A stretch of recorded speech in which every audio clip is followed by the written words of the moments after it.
I'm here today to talk to you about a certain topic that surely everyone had experience with. But first, let me ask these questions to all of you. Have you ever feel like you're always at stress even though you did nothing for a whole day? Have you ever experienced a situation where you are at your bed, laying down, feeling comfortable, like every single problem you have suddenly got erased off of your mind? And lastly, have you ever said these words, I'll just do it later? Well, if you did, you may regret experiencing it again. Because our topic for today is related to those questions I have just asked, and that is laziness. Laziness, as defined in Merriam-Webster's dictionary, is declination to activity to exertion despite having the ability to act or to exert oneself. It means it's a lack of enthusiasm to do normal activities even though he or she has the capability to do so. And I'm here today to elaborate why laziness is bad for everyone.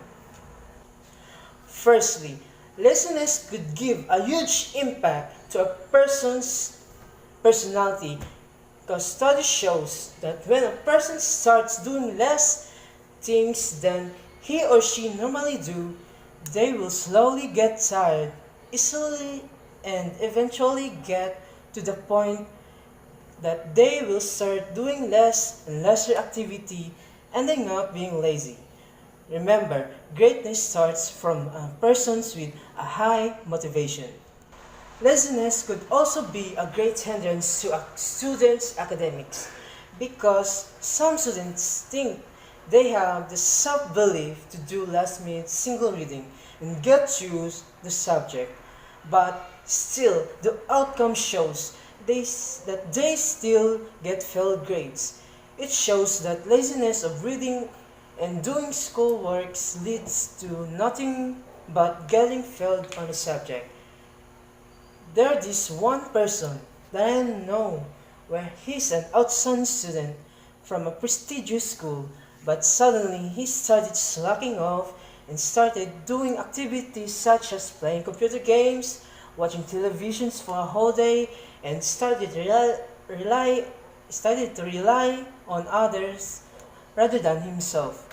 And because of that, he received a failing grade and eventually got kicked out of his school. So, if you don't want this kind of outcome, go get a book and stop being a couch potato and start reading.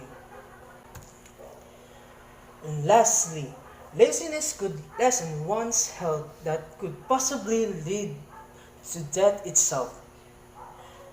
Because doing less and lesser action while eating a some amount of unhealthy food could lessen your lifespan and that leads to unwanted diseases that can harm your body and could possibly end in death.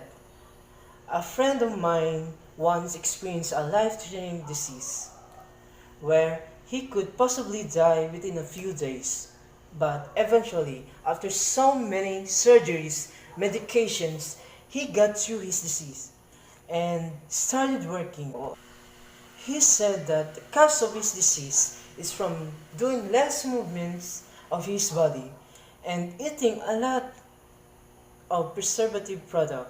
So, in order to prevent this, you should exercise your body in order to strengthen it while eating right and nutritious food. Many people fail in their life not because they were unable to succeed, but due to lack of confidence and laziness. In fact, laziness is associated with poverty and all kinds of evil. People have become so lazy to extent that they are unable to prepare their own food. It is due to laziness that people mostly fail on achieving their dreams. They tend to accomplish the things that they want but ending up halfway through not because they give up so easily but because they are too lazy to finish it. To contradict laziness, we should have a complete reliance towards ourselves, and having a high self-confidence could also give a quality that could help you avoid from being lazy. So that's all, everyone. I'm very thankful for watching this and hope to see you again. Thank you.